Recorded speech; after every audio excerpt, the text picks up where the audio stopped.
Hi, this is Surendra Salian from ESCON HO MAPI.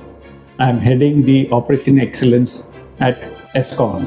5S is a workplace organization method and is one of the key tools in our Operation Excellence program.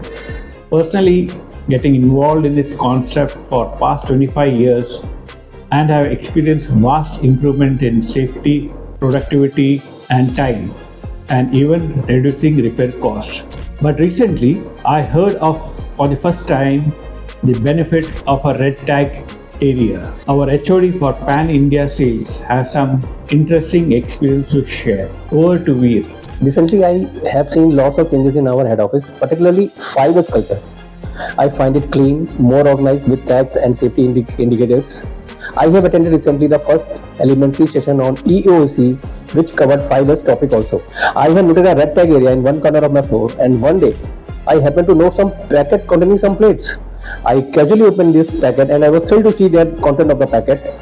I was looking for the same material for the past 3 months and lucky to find this in our red tag area.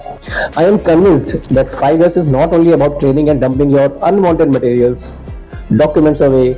It is more about sorting what is required and keeping the rest at our red tag area if not required. 5S also help in noticing abnormalities in your area, which could help in eliminating safety hazards and also help us reducing our repair costs also. Thanks to our management for initiating for EOEC system in our company, which will help us to grow systematically along with our organization.